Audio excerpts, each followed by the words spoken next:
PPM 2211110013443 Fakultas Ekonomi dan Bisnis, yang dimana saya akan mempresentasikan hasil rangkuman saya mengenai akad.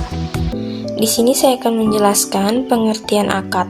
Akad dalam ekonomi Islam adalah perjanjian yang menjadi dasar bagi transaksi ekonomi dengan tujuan menjaga keadilan dan kesesuaian dengan syariah.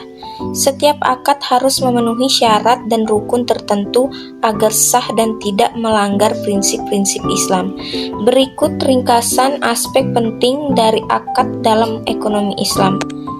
Yang pertama ada definisi akad.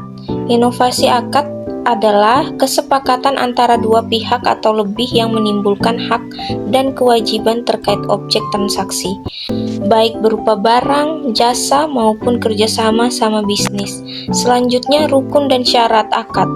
Rukun akad terbagi menjadi 3. Yang pertama, pihak-pihak yang berakad, penjual dan pembeli atau mitra.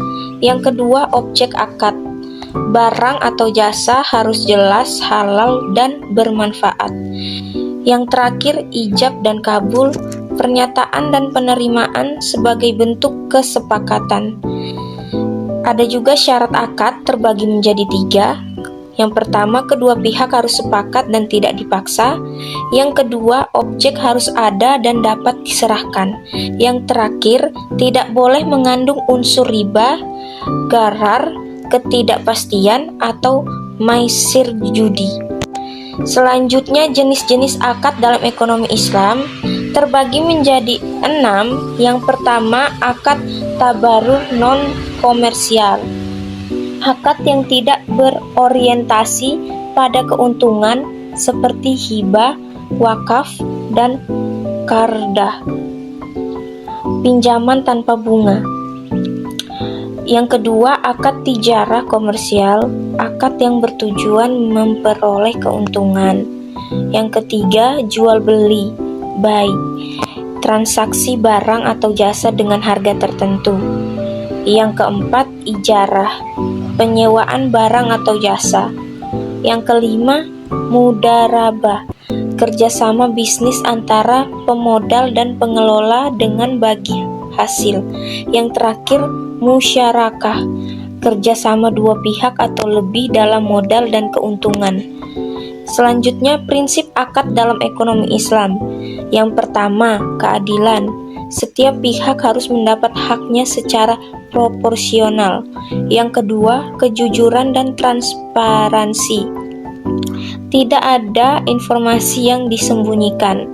Yang terakhir, tidak ada riba dan gharar. Akad harus bebas dari bunga dan ketidakpastian yang berlebihan.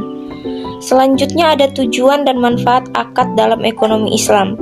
Yang pertama, membangun transaksi yang adil dan halal. Yang kedua, mencegah perselisihan melalui kesepakatan yang jelas. Yang terakhir, mendorong keberkahan dalam bisnis dan hubungan sosial. Selanjutnya, yang terakhir, kesimpulan presentasi. Akad dalam ekonomi Islam adalah perjanjian yang mengatur hak dan kewajiban agar transaksi adil, halal, dan sesuai syariah. Ada 2 jenis, tabaru, tidak mencari untung, dan tijarah, mencari untung. Prinsipnya adalah keadilan, kejujuran, dan bebas dari riba atau ketidakpastian. Tujuannya agar transaksi berkah dan menghindari perselisihan.